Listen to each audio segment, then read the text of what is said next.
السلام عليكم ورحمة الله وبركاته. أكم جرتنا بلينكي يتوجمو. الحمد لله حروان أجائبة واحد دون كيسن تجمدن واحد دون كيسن رقمدن اسمي كبدي هدي جرا بلينكي إسلاما تفسير قرآنا أفان oromoo guutuu saadhaa hedduun keenya barbaanne dhabne jechuudha ni buufanna jennee hedduun keenya barbaanne dhabne jechuudha tafsiira quraanaa afaan oromoo hiika quraanaa afaan oromoo guutuu saadhaa juuza soddom barbaanne dhabne jechuudha har'a alhamdulillah tafsiira quraanaa afaan oromoo guutuu saadhaa arganneeti qabannee isin dhiyaanne itti dhiyaadhaa isin jaabulee kiika kaaliwwan tafsiira quraanaa afaan oromoodha guutuu saadhaa akkataatti baratanii akkaataa afaan oromootti qayyaratan isin agarsiisa akkataatti buufatan isin agarsiisa bulee kiyya sirriitti viidiyoo daawwadhaa sirriitti dhaggeeffadhaa akkaataa nutti isin agarsiisu san dura garuu amma daddafee otoo viidiyoon itti hin dheeranne warroonni chaanaalii kanaa faalee taatan sabskiraayib akka gootan kabajaan isin gaafadha amma gara chaanaalii kiyya daddafee isin dabarsee gara isaas isin deebisa erga yuutuubii keessan galtanii mataa olii haala maal ittiin qabdu kunoo arjaa eeguutiin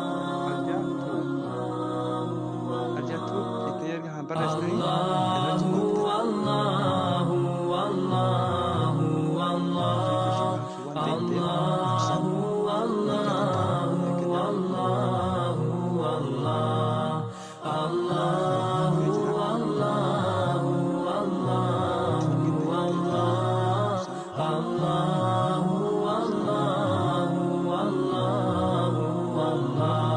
irratti kana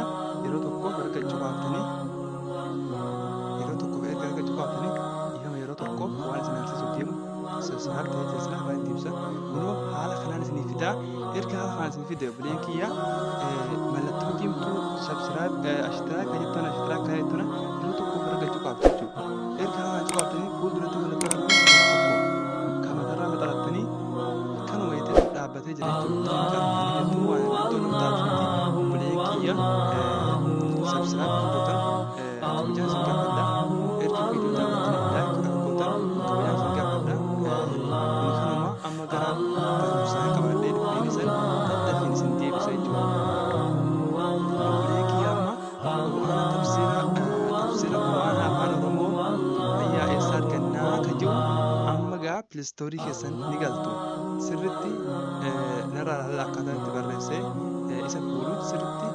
ilaalladha haala kanaan erga pilistoorii keessan galtanii mataa olii kanarratti kunoo akkamitti barreessitu yeroo tokko alqur'aan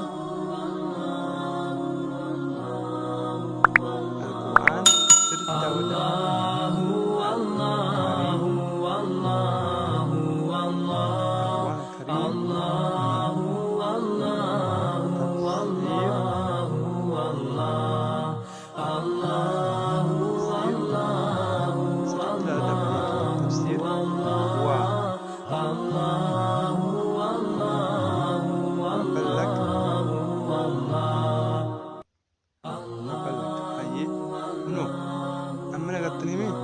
buleekiyya erga haala barreessitanii sirriitti ilaaladha bakkaan cuqaasuudhaan sirriitti akkasii galu kunoo haala kanaan erga nu fidee oli deemne jechuudha yeroo tokko oli kee deemne kunoo inni isuma kana hin agartan jee yaada inni isa kana yeroo inni isa coqorsa kana yeroo tokko erga cuqaaftanii jechuudha buleekii hin agartan jee yaada sirriitti akkasii galu erga erga cuqaaftanii kunoo akkuma hati jira bakka kana yeroo tokko erga cuqaaftanii daaloota godhattee jechuudha namoonni daaloota godhattee xiqqaa qabu sirriitti bu'ee keeshiinee akkaataa afaan oromoo irratti qayyaratu dandeessan isin daawwachiisee buleen kiyya hundaa quraana buufnee jirra keessa galleeti akkaataa afaan oromoo irra qayyaran ilaallanna erga haala kanaan nu fide kunoo akka kanatti nu fida jechuudha guutumatti quraana guutumaa guutti haala kanaan nu fida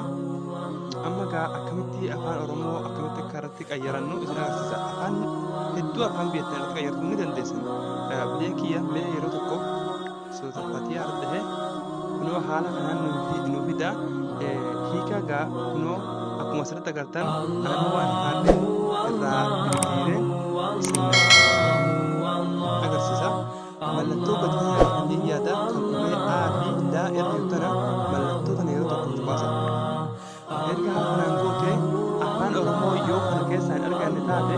afaan oromoo daaloota kan keessa yoo kan hin arganne taate maal goota mataa olii kanarratti ni barreessite jechuudha sirriitti kunoo oromoo jettiin barreessa kunoo daawwadhu oromoo jettee barreessite kunoo hoggaa oromoo jee barreessu ni baay'ee jechuu armoo jetti oromoo sirriitti si baay'ee jechuu bileenkii erga haala kanaan irratti barreessite amma maal gosa barbaachisaa yeroo tokko kan amma waan irratti addee qabu yeroo akkasitti barreessite si irratti dhoottati irratti erga dhoottee akka kanatti yeroo biraatti akka kanatti si fida haala kanaan daaloo dhugaa goote immoo haala kanaan si deebisa amma kunooni ingilizii fi afaan oromoodha banamaa jechuudha yoo fedhe ingilizii irratti raayit godhadhaa yoo fedhe oromoo irratti raayit godhadhaa jechuudha afaan oromoo irratti raayit gootu jechuudha haala kanaan raayit gootu erga raayit irratti gootu haala kanaan sirritti afaan oromoo kee deebinee laalle kunoo kee deebinee laalla kunoo akkuma sirriitti agartan kunoo hin agartan jee yaada kunoo laala maqaa akkasitti jettee isin itti fuftan jechuudha bileen kiyya guutumaa guututti guutuun isaadha akkuma kana jettee guutuun isaadha waanni ijoo soddomee waanni guutuun isaadha afaan oromoo tafsira hiika afaan oromoo of jala qabatee deemaa jechuudha bileen kiyya wallaahi maasha allah waan hedduu na gammachiise waan takkaa argatini amma argannee jirraa jechuudha hin gaddanne istaatiif keenya nu qabaatu turan jawaabaan wanni wallaahi maasha allah waan hedduu tasjaati buufadhaadha itti fayyadamaa sin jabbilee kiyya wanni hundinuu babal'attee jirti karaan ilmi baratanii babal'atee jira alhamdulillah suma alhamdulillah kunoo har'a tafsira quraanaa afaan oromoo guutuu isaa argatu jechuun wallaahi maasha allah waan guddaadha amma erga haala kanaan irraa deebitanii obboleen kiyya sagalee yoo barbaadaniif sagalee ni qaba waan kun sagaleedhaan akka dhaggeeffatu yoo barbaadanis sagaleenis kunoo bakkuma gadii haaratti nagartanii yeroo tokko baasaa tuqxanii kunoo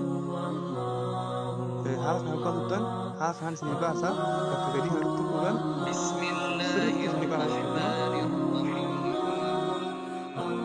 obboleen kiyya sirriitti waa hedduu jaayiza godhatee jira jechuudha wallaahi maasha allah ayyee haala kanaan irraa barataan isinii obboleen kiyya warra irraa baamu barumsi kiyya guyyaa har'aa asuma dhaabbata obboleen kiyya wanni isin jedhamu chaanaala keenya gaa akkuma jajjabsitan kabajaan isin gaafanna viidiyoon yoo isinitti tole laayik godhuu hin dagatina isinitti ulfaatina obboleen kiyya wanni isarraa kun jiru yoo sabsiraayib godhan yoo laayik godhan wanni tokko wanni isarraa kun jiru barnootuma isinii darbu akka isin dabarre isin faayidaa jechuudha chaanaalli erga sabsiraayib godhani akka barumsa isin dabarre sirriitti isin faayidaa jechuudha obboleen kiyya barumsa irraa gadi argannee gadi deemnu sirriitti isin bira gahaa hanga yeroo barumsa biraatti walitti deebinutti kabajaan naa jiraadha isin jecha. Assalaamu alaikum warahmatullahi wabarakatuh.